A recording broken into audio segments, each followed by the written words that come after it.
Good evening to everyone. आज का हमारा जो फ्री वेबिनार मास्टर क्लास है वो मेडिकल एस्ट्रोलॉजी के ऊपर है। बहुत इजी वे में आप समझना चाहें अपना चार्ट खोल करके उसे देख सकते हैं, समझ सकते हैं। ठीक है, बड़े ध्यान से आप समझिए। 12 राशियां होती हैं और 12 ही भाव होते हैं। हर राशि से भी रोग देखा जाता है, हर भाव से भी रोग देखा जाता है।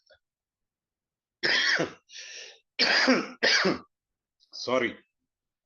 जैसे क्या है, पंचम भाव और छठे भाव को थोड़ा डिस्टिंग्विश कर लेना चाहिए। पंचम भाव जो है हमारा होता है पेट का, हम लोग बोलते हैं। लेकिन उसमें क्या होता है, पेट नाभि से ऊपर का भाग आता है और नाभि से नीचे का भाग जो होता है वो छठा भाग होता है, इंटेस्टाइन्स वगैरह का। लेकिन हम पेट का कह रहे हैं, स्टमक डिसऑर्डर फॉर्म हम पंचम भाव से। इसी तरह स्टमक के लिए हम पंचम राशि यानी लियो साइन भी देख सकते हैं। ग्रह जो होते हैं वो अपने कारक तत्वों के अनुसार भी रोग देते हैं। फॉर एग्जाम्पल, अभी हम लियो साइन कर रहे कह रहे थे तो वो पेट वाली बात है, जबकि इसका जो लॉर्ड होता है सूर्य, वो हड्डी का कारक होता है, हार्ट का कारक होता है, राइट आई का कारक होता है। तो ग्रह अपने कारक तत्व के अनुसार भी रोग देते हैं। ये भी आपने समझना है, ये डिफरेंस आ जाता है थोड़ा सा। इसके बाद क्या होता है, ग्रहों की प्रकृति होती है हमारी। मंगल सूर्य अग्नि तत्व के ग्रह हैं। अब देखिए, एस्ट्रोलॉजी में क्या होता है कि पहले क्या था, एस्ट्रोलॉजी और आयुर्वेद दोनों एक दूसरे के पूरक बनते थे। आज वो चीज नहीं रही। लेकिन आज भी बहुत अच्छे एस्ट्रोलॉजर पढ़े हैं और आयुर्वेदाचार्य पढ़े हैं जिनको दोनों का ज्ञान है। आयुर्वेद में 3 तत्व होते हैं, वात पित्त कफ। सिंपल सी बात है। तो वात रोग जो एसिडिटी के रोग होते हैं, वो रोग जो होते हैं वो आते हैं सूर्य और मंगल से, क्योंकि ये अग्नि तत्व के ग्रह। क्लियर है? सिंपल सा पॉइंट समझ के रखिए, अग्नि तत्व के ग्रह हैं। अब वात के बाद हमने पित्त वाली बात करी। अब चलते हैं वात के ऊपर। वात क्या होता है? वात जो होता है वो आपका, सिंपल सा ध्यान रखिएगा, हमारे को गैस्ट्रिक प्रॉब्लम कहते हैं। अब वात के अंदर कौन से ग्रह आते हैं? वो ग्रह आते हैं शनि और राहु। अब मान लीजिए शनि आपकी कुंडली में उच्च का है। क्लियर? सिंपल सी बात है, उच्च का आपकी कुंडली में बैठा है, तुला राशि का। तुला राशि किसकी है? वायु तत्व की राशि है। 3 7 11 राशियां कौन सी हैं? वायु तत्व की। किसी में भी बैठ जाए, पर मैंने जानबूझ के उच्च का बोला है। अगर आपका शनि उच्च का है, वायु तत्व की राशि में है, वायु तत्व का ग्रह है, शनि महाराज की दशा लग गई, भाई साहब कराते रहो इलाज, गैस्ट्रिक प्रॉब्लम का होना होना कुछ है नहीं। आपको अगर इस वायु तत्व को कंट्रोल करना है तो अपनी डाइट से कंट्रोल करो। सिंपल सी बात रखिए याद। अब आते हैं, हमने पित्त की बात करी, वात की बात करी, अब हम कफ की बात करेंगे। आयुर्वेद और एस्ट्रोलॉजी को जोड़ दो। कफ हमारा जो बलगम होता है, इस तरह के जो रोग होते हैं वो कफ के होते हैं। तो अब हमारे कफ वाले ग्रह कौन से हैं? चंद्रमा और शुक्र। ठीक। तो इनसे क्या होगा, हमारे को खांसी जुकाम नजला कफ वाले रोग उत्पन्न होंगे। ये एलिमेंट क्लियर हो गया? सिंपल सा है। अब एक और चीज बताते हैं आपको, अच्छे से ध्यान से समझने का प्रयास करिएगा।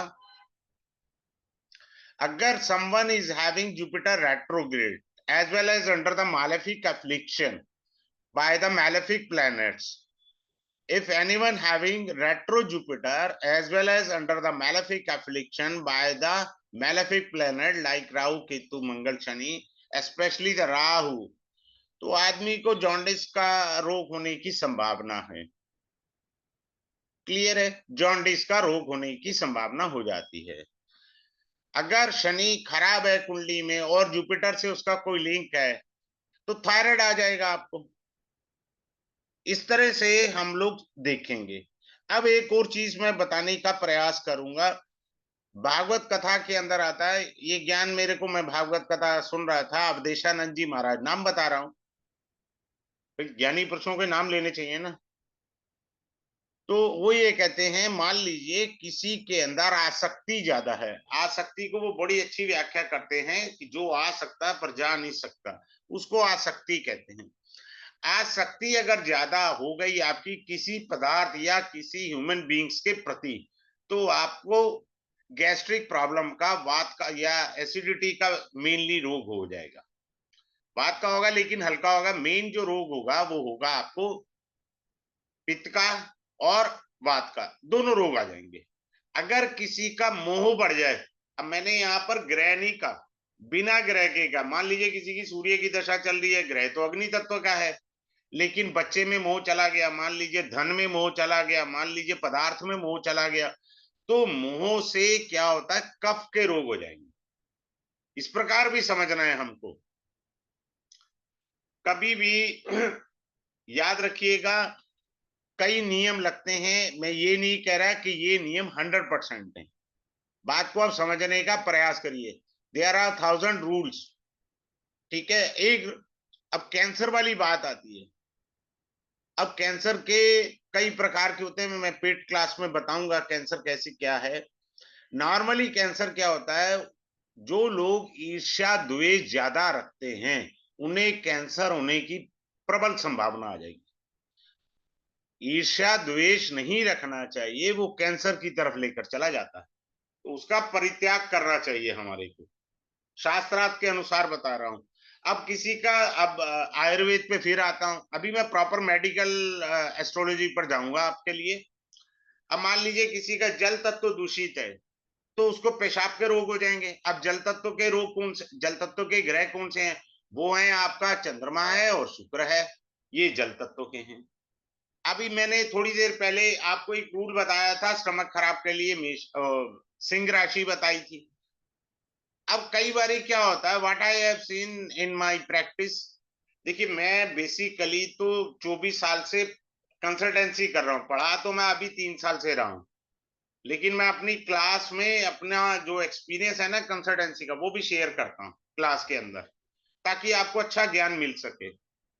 Venus if under too much affliction या नीच का हो जाए, it may also disturb your immunity system, वो भी डिस्टर्ब करने की ताकत रखता है इम्यूनिटी सिस्टम को।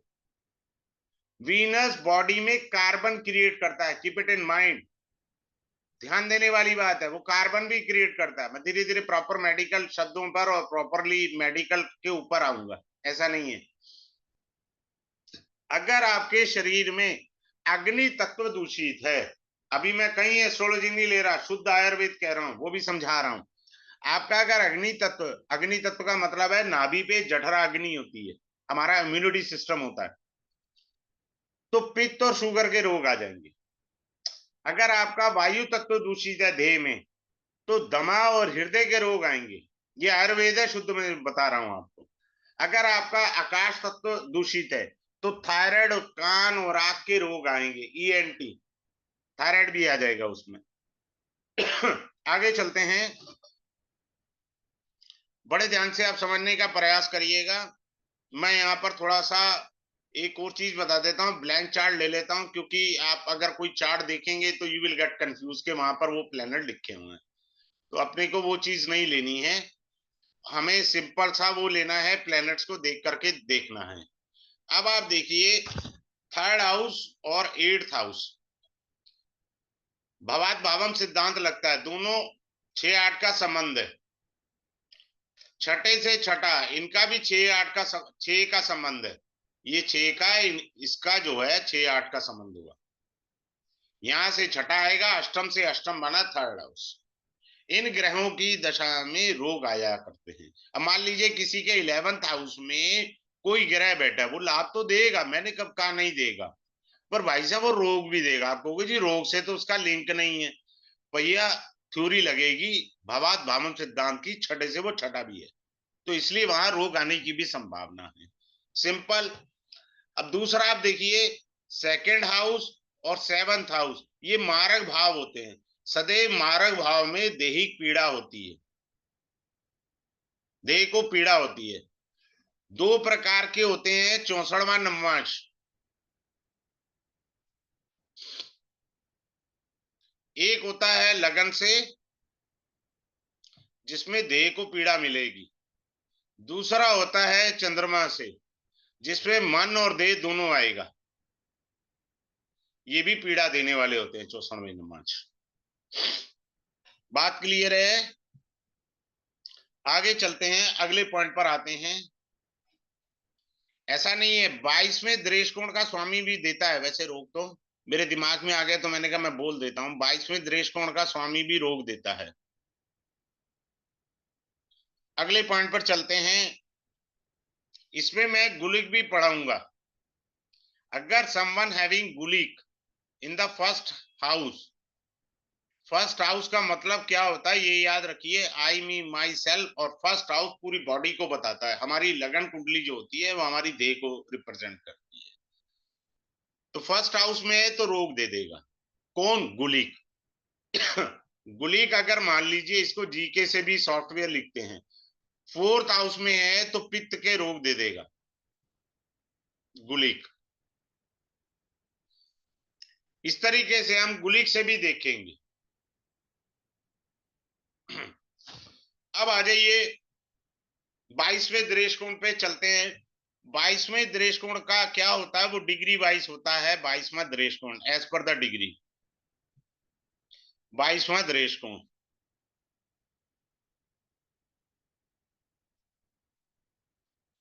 तो 22वें दृष्टि के अंदर सबसे खतरनाक होता है सर्प दृष्टिकोण।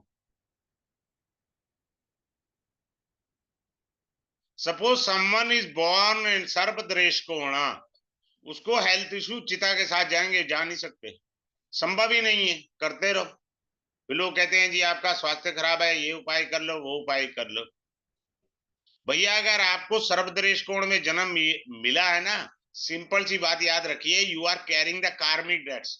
आप अपने कार्मिक डेट्स को रिमूव करने का प्रयास करें, ना कि रेमेडी के चक्कर में पड़े। रेमेडी किसकी बेसिकली करनी है? हमको कार्मिक डेट्स रिमूव करने की, तभी तो रोग का वेग कम होगा। इस तरीके से हमें समझना है। अब ये मेन हेड है 22वां दृष्टिकोण। इसके स्वामी के कारण भी रोग होते हैं, परेशानियां आती हैं, हेल्थ इश्यूज आते हैं। ये समझना जरूरी है। 22वां दृष्टिकोण और सर्प दृष्टिकोण, अगर कोई सर्प दृष्टिकोण में पैदा हो गया, बहुत गड़बड़ हो जाएगी इसके साथ। आगे चलते हैं। एक और अच्छा पॉइंट बताता हूं, बड़े ध्यान से लिखिएगा। सब लोग कुंडली में पापी ग्रह पे फोकस करते हैं, पर no one try to focus on the moon. चंद्रमा पे हम फोकस नहीं करते। चंद्रमा सबसे पापी ग्रह होता है कुंडली में।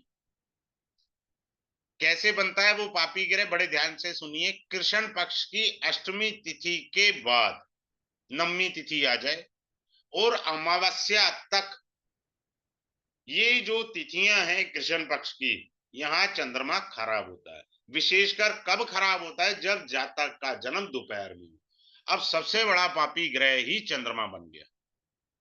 फिर से रिपीट कर रहा हूं, नवमी तिथि कृष्ण पक्ष से और अमावस्या तिथि तक चंद्रमा खराब हो जाता, उसकी कलाएं समाप्ति की ओर होती हैं। और दोपहर में चंद्रमा नहीं होता, चंद्रमा रात्रि में होता है। ऊपर से दोपहर में जन्म हुआ हो तो ये समझ लीजिए चंद्रमा सबसे पापी ग्रह है, राहु केतु मंगल शनि से भी। जब जब चंद्रमा की अंतरदशा, प्रत्यंतर दशा या महादशा आई, तो आपको वो कष्ट दे करके जाएगी ही जाएगी। सिंपल सी थ्योरी आप याद रखिए। अब एक और होती है इंपॉर्टेंट बात, कोई भी लगन है आपका, अगर हम लगन पर फोकस नहीं करते, सबसे बड़ी गलती है। हमें लगन को सबसे पहले कुंडली देखते हुए देखना चाहिए। लगन is the king of the कुंडली, द लगना Lord is the king of the कुंडली। वो देखिए, वो तो नहीं गलत बैठ गया, मारक स्थान पर लगन तो नहीं बैठ गया लगन का स्वामी। लग्नेश 6 8 12 में तो नहीं चला गया। लग्नेश पाप कतरी में तो नहीं आ गया। लग्नेश 3 4 पापी ग्रहों के एस्पेक्ट में तो नहीं आ गया। लग्नेश वक्री होकर के 6 8 12 में तो नहीं बैठ गया। अगर ऐसा है तो रोग लगे रहेंगे, आते रहेंगे, जाते रहेंगे रोग। सिंपल सी बात है। हमेशा ये याद रखना है आपने, लग्नेश को सबसे पहले कभी भी किसी की कुंडली देखें, पहले लग्नेश पर फोकस किया जाना चाहिए। दूसरा पॉइंट होता है उसकी मना स्थिति जांचने के लिए जो है आपको चंद्रमा को देखना चाहिए। समझ रहे हैं आप मेरी बात? तीसरा पॉइंट होता है कुंडली जब आप जांच करते हैं, तीसरा पॉइंट होता है सूर्य की जांच करें। सूर्य आत्मविश्वास को बताता है। चौथा पॉइंट मंगल है, मंगल बॉडी ध्येय को बताता है। क्लियर हो गया? सबसे पहले आपने किसको फोकस करना है? लग्नेश को फोकस करना है। फिर चंद्रमा को फोकस करिए क्योंकि वो मना स्थिति बताएगा। सूर्य को फोकस करिए, वो आपका आत्मविश्वास बताएगा। चौथा पॉइंट है मंगल। मंगल क्यों? मंगल आपका जो है शरीर है, देह है, देह को रिप्रेजेंट करता है, तो देह पर फोकस करें। अब मान लीजिए किसी का मंगल त्रिकोण, ओ सॉरी, लग्नेश त्रिकोण में बैठा है, अच्छी बात है, बहुत अच्छा बैठा है जी। पर लगन में पापी ग्रह बैठ गए ना। अभी मैंने 2 मिनट पहले ये बताया, गुलीक बैठ गया लगन में, साथ में राहु बैठ जाए, शनि बैठ जाए, तो लगन कमजोर हो गया ना। बात समझ रहे? लगन कमजोर हो गया। लेकिन लगने सही स्थिति में है तो आप बीमारी से ओवरकम कर सकते हैं, कोई दिक्कत नहीं है, आप बीमारी से बाहर आ जाएंगे। लेकिन पीड़ा तो हल्की फुल्की रहेगी। इस बात को आपने समझना बहुत जरूरी है। देखिए दूसरा इंपॉर्टेंट पॉइंट क्या होता है, कालपुरुष कुंडली में छठे घर को कभी मत भूलिए, वो रोग का घर है। कन्या राशि जहां पर भी आएगी वहां आपको कष्ट देगी। अब कोई कहे जी मेरा तो ग्रह ही नहीं बैठा, मान करके चले, जैसे ये मान करके चले, हम किसी का कोई लगन ले लेते हैं, 5 नंबर लगन ले लेते हैं, 6 नंबर राशि आ गई, यानी सेकंड हाउस में ये कालपुरुष कुंडली का रोग की राशि आ गई। और कोई कह रहा है जी मेरे तो कोई ग्रह नहीं है, चलो जी बहुत अच्छी बात है। अब हमें दूसरा पॉइंट क्या देखना है? एस्पेक्ट देखना है, क्या इस पर दृष्टि आ रही है पापी ग्रह की, तो वो रोग देगा जब भी उस ग्रह की दशा आएगी, क्योंकि वो एस्पेक्ट कर रहा है कालपुरुष कुंडली क्या छठा घर यानी रोग के घर को। अब कोई कहे जी मेरे तो एस्पेक्ट ही नहीं कर रहा, मेरे यहां तो दृष्टि डाल ही नहीं रहा, तो फिर कैसे रोग आएगा? ना कोई ग्रह बैठा है, ना तो कोई पापी ग्रह की दृष्टि आ रही है सेकंड हाउस में, तो भैया ट्रांजिट में ग्रह नहीं आएंगे इसमें। मान लीजिए ट्रांजिट के अंदर यहाँ शनि भगवान आ गए और आपकी एमडी, ईडी और पीडी में मान लो शनि आ गया, अब आ जाएगा रोग, क्योंकि वो सेकंड हाउस रोग के घर में भी और उसकी दशा भी है। सो द मैटर इज को रिलेटेड, दैट्स ऑल। इस तरह से कि आप देख सकते हैं और समझ सकते हैं इन चीजों को। खैर आगे बढ़ने से पहले मैं एक चीज बता दूंगा, मैं भूल जाता हूँ क्योंकि कई बार मैं भूल जाता हूँ, थोड़ा ऐसा बुद्धूराम आदमी हूँ। ये कोर्स हमारा ना मंडे को, सब मैं अभी ले रहा हूँ, आगे पढ़ा रहा हूँ, ऐसा नहीं है मैं क्लास खत्म कोई कर रहा हूँ। आप अपनी कुंडली निकाल के बैठिए और अभी मैं बेहतरीन ट्रिक्स बताऊंगा आपको। ये जो है कल जो है 3 जून 2024 को क्लास स्टार्ट होगी। ये क्लास होगी 7 to 8 PM। 5 क्लासेस का इसका कोर्स रहेगा, 5 क्लासेस, और डेली होंगी मंडे टू फ्राइडे रहेगा। क्लास रिकॉर्डिंग लाइफ टाइम तक मिलेगी आपको, लाइफ टाइम के लिए मिलेगी आपको। फी इसका जो है डेट इज 2577 है इसका fees, 2577 is the fee only. You will learn best of the best technique, out of the way जाके मैं पढ़ाता हूँ, क्योंकि इसके अंदर अभी मैंने जो 22वां दृश कोण बताया, सर्प दृश कोण बताया, पहले वो सिखाना पड़ेगा ना, तभी तो रोग का आपको पता लगेगा। ऐसे थोड़ी मैं बोल दूंगा 22वां दृश कोण है ये, पहले आपको 22वें दृश कोण की कैलकुलेशन सिखानी है मुझे, उसके बाद क्या सिखाना है मुझे? सर्प दृश कोण की कैलकुलेशन कैसे करते हैं, फिर उसके बाद ग्रह बताना है। ठीक है, तो ये क्लास स्टार्ट होगी और आप समझना चाहें आगे, समझिए बड़े ध्यान से। 8th लॉर्ड का लगन में बैठना अशुभ है, इज अ नेगेटिव।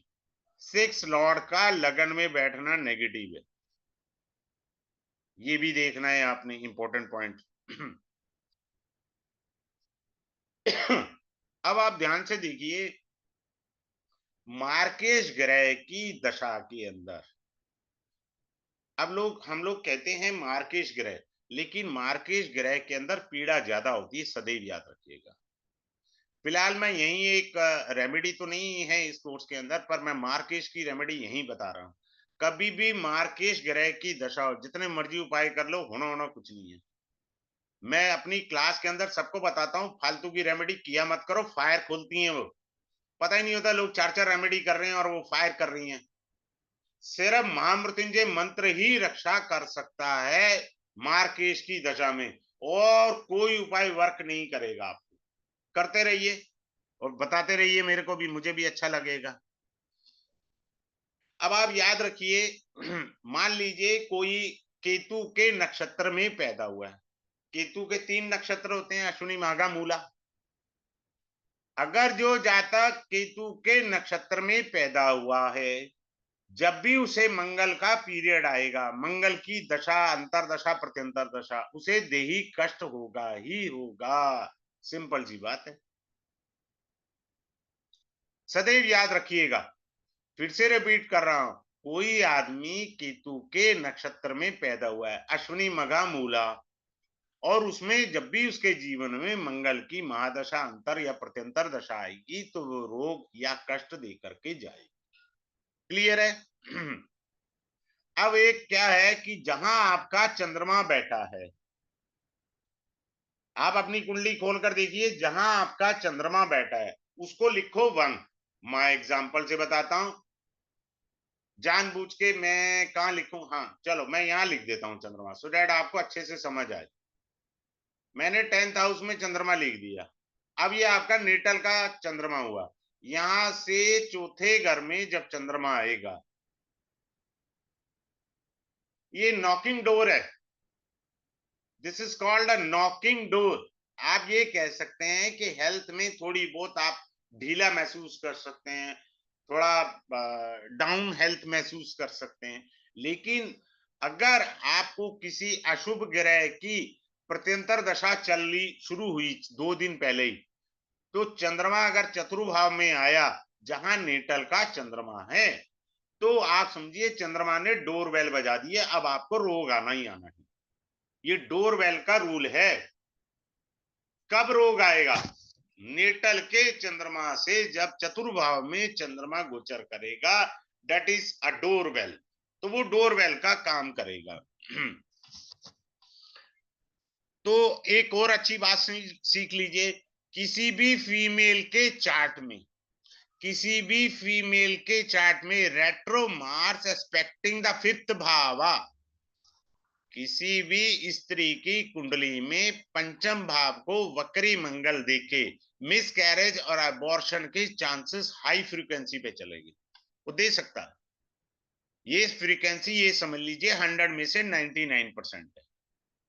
इतनी ताकत है मंगल। मंगल तो ऑपरेशन का कारक होता है, मंगल तो चोट का कारक ग्रह होता है, उसी ने पंचम भाव को देख लिया। पंचम भाव स्त्री के लिए गर्भ है। क्लियर? आगे चलते हैं। अब मैं आगे आपको एक खास टेक्निक बताने जा रहा हूं मेडिकली। जो लोग साइंस साइड से हैं वो समझ जाएंगे कि मैं क्या बोल रहा हूं। मेरे उच्चारण में गलती हो सकती है क्योंकि ये शुद्ध मेडिकल के वर्ड है, प्रॉपरली एलोपैथिक मेडिकल के वर्ड है। ठीक है? अब आपका बुद्ध कहीं पे भी बैठा हो, मान लीजिए मैंने यहां बिठा रहा हूं एजम्पशन बेस पे, आपका बुद्ध कहीं पे भी बैठा है और यहां पर नीच का चंद्रमा बैठा है। कौन बैठा है? नीच का चंद्रमा बुध को देख गया। किसने एस्पेक्ट किया? नीच के चंद्रमा ने बुध को देख लिया। तो क्या रोग आ सकता है? वो रोग होगा हाइड्रोथोरेक्स, पायोथोरेक्स हो सकता है उसे, हाइड्रोन्यूमोथोरेक्स हो सकता है, हीमोथोरेक्स हो सकता है उसे। अब ये 4 टाइप के रोग देने की शक्ति आ गई है चंद्रमा के पास, चूंकि ये नीच का था। अब नीच के चंद्रमा में हाइड्रोथोरेक्स क्या होता है? फेफड़ों में पानी भर जाना। पायोथोरेक्स क्या होता है? इन्फेक्शन हो जाना लंग्स में, उसके बाद हाइड्रोन्यूमोथोरैक्स होता है, फेफड़ों में हवा का भर जाना, उसके बाद आता है हीमोथोरैक्स, फेफड़ों में खून का भर जाना, क्योंकि संचार का कारक चंद्रमा है, इसलिए ये चार में से कोई भी रोग दे सकता है। बाकी मैं डिटेल में तो क्लास में ही समझा पाऊंगा। आगे चलते हैं।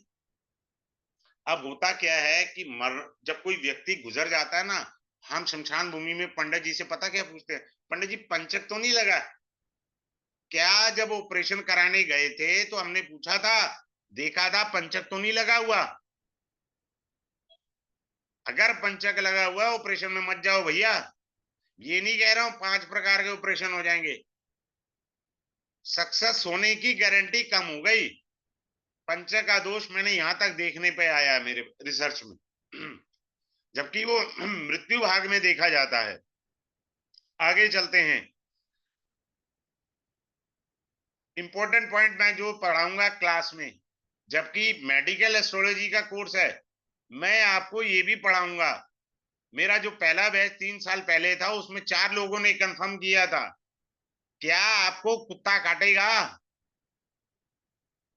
कंफर्म आंसर आया था, मैं टेक्निक पढ़ाई थी, हाँ जी काटेगा ही कुत्ता पक्का। आप गाय को चारा खिलाने गए, गाय ने आपको सींग मार दिया, कैसे पता लगेगा मैं गाय आपको सींग मार सकती है? ये भी एक इंपॉर्टेंट पहलू है। आप पटरी पे चल रहे थे, पीछे से साइकिल वाला, स्कूटर वाला, कार वाले ने आपको पटरी पे आके ठोक दिया, देयर आर सम योगास, तो वो भी इंपॉर्टेंट पॉइंट रोल अदा करते हैं। आगे चलते हैं। अब एक बढ़िया चीज बता रहा हूं, याद रखिए कुंडली के अंदर जो पेनफुल चीजें हैं जो मैंने अभी थोड़ी देर पहले बताई थी, क्या बताई थी? वो 22वां दृष्टि कोण, सर्प दृष्टि कोण, बाकी इसका और अच्छे से डिटेल में क्लास में पढ़ाऊंगा। गुलिक प्लस बाधकपति, अगर ये बैठे हैं तो अगर बाधकपति की दशा आ गई, दशा का मतलब एमडी, एडी और पीडी, बस ये हेल्थ इशू आ गए, तगड़े वाले आएंगे और पीड़ा सर्वाधिक रहेगी आपको। अब एक और अच्छी बात बताता हूं, कुछ सॉफ्टवेयर दिखाते हैं, वैसे मेरा एक्सक्लूसिव कोर्स है मांदी का, जो केरल और तमिलनाडु में पढ़ी जाती है, नॉर्थ इंडिया को मालूम ही नहीं है लोगों को कि मांदी क्या चीज होती है, फालतू की चीज, अरे बहुत पावरफुल चीज है, वो जादू टोना भूत प्रेत सब बताती है मांदी। मांदी सिटिंग इन द लगना गिव्स यू रोगा, वो रोग दे के रहेगी। मांदी अगर लगन में बैठ गई वो रोग दे देगी, ये पेन देगी। सर्पदरेश कोण में ग्रह बैठा है, कोई ग्रह सर्पदरेश कोण में है, प्लस गुलिक या बाधकपति साथ बैठ जाए या मार्केट साथ बैठ जाए, भैया बहुत मुश्किल है। ओनली द महामृत्युंजय मंत्र जपा is only the best one of the best remedy, बाकी जो मर्जी करते रहो, होना होना कुछ नहीं। सिर्फ इसी का बता रहा हूं क्योंकि ये मृत्यु तुल्य कष्ट देने वाली स्थितियां हैं, इसलिए मैं आपको ये बता रहा हूं, क्योंकि इसमें रेमेडी नहीं है। टेक्निक पढ़ना सीखें। लोग किसके लिए भागते हैं? रेमेडी पे भागते हैं। मेरा रेमेडी का अलग कोर्स है। रेमेडी ऐसे नहीं करते, सबसे पहले आपको थर्मामीटर से बुखार देखना आना चाहिए, वो बारीकी पकड़नी आनी चाहिए। रेमेडी बात की चीज है, साथ के साथ ये ग्रह है जी, ये उपाय कर लो, ऐसे नहीं करना है कभी भी। आगे चलते हैं। अब मरकरी जो होता है ना, वो हमारा स्किन को रिप्रेजेंट करता है, वाणी को भी करता है। अब आप बड़े ध्यान से सीखना, मरकरी के 2 मीनिंग होते हैं, 2 मीनिंग समझाता हूं मरकरी के, बुध के। अब आप देखिएगा, एक सेकंड, ये ना थोड़ा चक्कर है। अगर बुध लगन में बैठा है, दिस इज योर असेंडेंट, और बुध कहीं पे भी बैठा है, मान लीजिए यहां बैठा है बुध 9th हाउस में, अगर बुध लगन में बैठा है, ये पूरी बॉडी की स्किन को बताएगा, पूरी बॉडी। और 9th हाउस में बैठा है तो ये बुध जो है बॉडी पार्ट को बताएगा, 9th हाउस के बॉडी पार्ट की स्किन बताएगा। ये डिफरेंस आ जाता है मरकरी से। मरकरी सोराइसिस देता है, if it is afflicted in the lagna itself. Urticaria भी देता है. People are having these two kind of a diseases. One is psoriasis, another one is urticaria. ये वो स्किन प्रॉब्लम देगा अगर वो लगन में है तो, एफ्लिक्शन में है तो. क्लियर है? और दूसरा क्या होता है, हमारे खर ग्रह भी रोग देते हैं. खर ग्रह के लॉर्ड को बोलते हैं खरेश. अगर वो अपनी एमडी, एडी या पीडी में आ जाए तो रोग दे देगा. क्लियर है? Now I will teach some technique of nadi also. नाड़ी की भी टेक्निक में पढ़ा देता हूं. इसमें किस ढंग से पढ़ा देता हूं. समवन इज सेइंग मंगल और राहु इकट्ठे हैं, या मान लीजिए किसी का मंगल यहाँ है, राहु यहाँ है, मंगल के साथ ही राहु है. क्लियर हो गया? या मान लीजिए राहु मंगल को देख रहा है. क्लियर हो गया? 2 ही पॉइंट हो गए. तो दांत के रोगों का कष्ट आना है. कई बारी मंगल शनि भी दांतों का कष्ट दे देते हैं. नाड़ी कहती है Mars Rahu conjunction is being called uneven teeth. मैं प्यार से कहता हूं रूट कनाल दे देगा, आर सिटिंग दे देगा मंगल राहु, मंगल शनि भी दे देगा. तो इस तरीके से समझना है. अब आपको मैं एक बड़ी अच्छी कुंडली समझाने का प्रयास करता हूं. ये मैं क्लास में भी कुंडली पढ़ाऊंगा, आप समझने का प्रयास करिएगा ग्रहों को पढ़ते कैसे हैं. I have an humble request, इस चीज को आप ध्यान से समझने का प्रयास करेंगे तो आपको पता लग जाएगा कि मेडिकल में देखा कैसे जाता है. एक कुंडली में लगा करके आप दिखाता हूं आपको.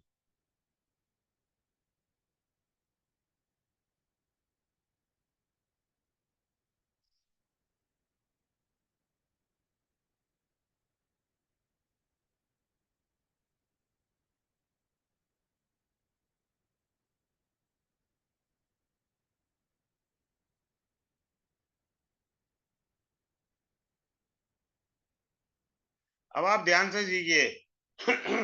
हमारे ग्रंथों में लिखा है कि अगर लगन में बृहस्पति आ जाए तो लाखों दोषों को दूर कर देता है. भैया वो सब जगह के लिए नहीं है, हर लगन के लिए ये रूल नहीं लगेगा. हमने पढ़ लिया किताब में लिखा हुआ क्लासिकल बुक्स में, अगर बृहस्पति लगन में आ जाए लाख दूर हो गए. ऐसे नहीं होता भैया. अब आप ध्यान से सीखिए. सेकंड हाउस हमारी राइट आई होता है, 12th हाउस हमारी लेफ्ट आई होता है. क्लियर हो गया? और सूर्य हमारी राइट आई होता है, चंद्रमा हमारी लेफ्ट आई होता है. अब आप देखिए लेफ्ट आई के भाव में केतु और मंगल बैठे हैं, लेकिन लेफ्ट आई का जो कारक ग्रह है वो एग्जॉल्टेड है. समझ में आया? सिंपल सा पॉइंट. लेफ्ट आई हमारा 12वां घर क्या है? लेफ्ट आई. लेफ्ट आई का जो कारक ग्रह है वो है चंद्रमा, डेट इज एन एग्जॉल्टेशन. अब राइट आई है, क्लियर है, उसका लॉर्ड जो है वहीं बैठा है, बहुत अच्छी बात है. पर राइट आई का कारक ग्रह सूर्य वो काल पुरुष की अष्टम भाव की राशि में बैठा है. ये जरा ध्यान से देख लीजिए. अष्टम भाव में बैठा है, भवात भावम सिद्धांत लगा, अष्टम से अष्टम. और शुक्र बैठा है, शुक्र यहां मार्केश का दोष भी देगा. देखिए आप, मार्केश का भी दोष देगा. इस शुक्र को राइट आई के भाव को राहु देख रहा है. अनदर पॉइंट, राइट आई के कारक ग्रह को मंगल देख रहा है. समझ में आ रहा है? मैं फिर से समझा देता हूं प्यार से. राइट लेफ्ट आई हमारी जो होती है उसका मालिक होता है चंद्रमा, वो एग्जॉल्टेड है. तो लेफ्ट आई जातक की ओके है. दिक्कत राइट आई में, राइट आई सेकंड भाव होता है, उसमें मारक ग्रह स्वयं बैठ गया. इस मारक ग्रह को राहु देख रहा है. इस मारक ग्रह को छठे घर का स्वामी शनि भी देख रहा है। और सबसे इंपॉर्टेंट पॉइंट, इसको मंगल देख रहा है। काल पुरुष की अष्टम भाव की राशि तृतीय भाव में आई है, तीसरा भाव भी मारक बना, तो अगले के जातक के राइट आई में भेंगापन है, राइट आई में दिक्कत आई। भाव ग्रह ये समझना बहुत जरूरी है। एक इंपॉर्टेंट पॉइंट आप ऐसे समझ लीजिए, भाव का अफ्लिक्शन में होना भी जरूरी होता है और ग्रह का भी अफ्लिक्शन में होना परम आवश्यक। अब भाव में तो मार्केश बैठ गया, और उस मार्केश शुक्र को कौन कौन देख रहे हैं? राहु भी देख रहा है, शनि भी देख रहा है, और कारक ग्रह जो सूर्य राइट आई का कारक है उसे मंगल देख रहा है, और वो कालपुरुष की अष्टम भाव की राशि में बैठा है। अष्टम भाव जो होता है दीर्घ रोग, तो भैंगापन ये थोड़ी है कल ठीक हो जाएगा, अरे भैया वो तो साथ में ही जाएगा शरीर के। तो हमें इस तरीके से रोगों को समझना और पढ़ना है, ठीक है। अब मैं अनम्यूट कर रहा हूं, किसी को कुछ भी पूछना होगा तो मेरे से पूछ सकते हैं। उससे पहले मैं ये बता दूं, ये कोर्स स्टार्ट होगा कल यानी मंडे को 3 जून 2024 को 7 to 8 रहेगा। टाइम इसका PM 5 क्लासेस का ये रहेगा। किसी को भी कोई क्वेरी हो पूछ सकता है। तो और ये इसका लाइफ टाइम रिकॉर्डिंग मिल जाएगा, लाइफ टाइम रिकॉर्डिंग आपके पास आ जाएगा। ई सर्टिफिकेट किसी को चाहिए वो भी इशू हो जाएगा, कोई दिक्कत नहीं है, सिंपल सी बात है। फी इसका 2577 ओनली है। Is there anyone who is having query? Camera on करके मेरे से पूछ सकते हैं, मुझे कोई ऑब्जेक्शन नहीं है। Is there anyone who is having a query related with any planet and the भावा? किसी की कोई क्वेरी हो? चलिए ठीक है। Have a good day. Thanks a lot to all of you for joining this webinar. Once again, thanks to you.